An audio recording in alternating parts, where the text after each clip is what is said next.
Afternoon, Ma'am Shelly Laguna. I am Jean Carrilero, one of the reporter of Pre-Immersion Quarter 3, Module 6, topic all about immersion portfolio. So, portfolio submission or presentation at the end of the work immersion. So, after work immersion, you have to compile all of the highlights information accounted your important activities. So, it is needed that your portfolio were completed compiling and highlights presentation. So, after you have finished your work immersion and work portfolio, you have to present or report it in class through an online presentation. If only presentation is not possible, you may submit your printed portfolio to your teacher or other ways that a particular work immersion teacher may suggest. So, be ready to present or report your teacher after work immersion. So, kailangan na makasubmit ka ng printed portfolio with all of the requirements needed because after work immersion, our teacher check it all activities and give a corresponding grade through our presentation or reports. Be sure to pass all of the requirements needed in work immersion so that you will not be marked incomplete.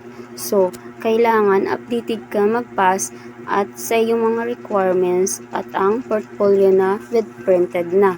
Dahil if your output delayed to pass, maybe teacher will mark as incomplete. Then, content of portfolio. So, ito yung dapat ito yung mga nilalaman ng o napapaloob sa ating portfolio. Letter A, title page. So, ito yung paksa ng ating portfolio. Portfolio is all about work immersion. So, letter B, introduction. So, ito yung mga intro o pasinaunang paglalaman mo sa iyong pagpapakilala or pag-i-introduce mo sa iyong ginagawang portfolio. Then, letter C, table of content. So, table of content, ito yung mga talaan ng mga nilalaman ng iyong portfolio. So, meron tayong number 1, accomplished forms. O, ito yung mga accomplishment or natapos mong trabaho sa loob ng ilang araw sa work immersion. So, number 2, pictures of work site and non-written output or project caption. So, ito naman yung mga documentation while na nag-work tayo sa work immersion. So, number 3, illustration of activities perform as needed. So, ito naman yung mga images na kasama sa iyong mga work activities sa work immersion na documentation mo naman itong mga images.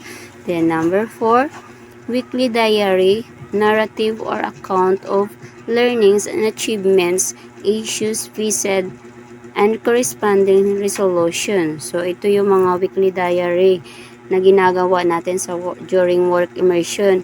Diba? Ito yung mga ginagawa natin na may mga pitsa, araw. Ito yung journal, reflection, and accomplishments reports. Then, number 5, sample written output. So, itong sample written output ay, ito naman yung mga activities na sa ating portfolio na may mga outlines na dapat nating i-fill up ang mga ito. Ito yung number 5 na sample written output. So, number 6, work immersion highlights. So, ito naman yung pinaka-highlights or importanteng activities na naratibo mong isusulat sa iyong output sa loob ng ilang araw mo sa work immersion or mga highlights na nangyayari sa iyong work immersion or mga activities. So, number 7, other relevance pictures or documentation. So, ito naman na yung mga collages natin sa portfolio sa last pages mga pictures na related sa ating work immersion. And that's all. Thank you, ma'am.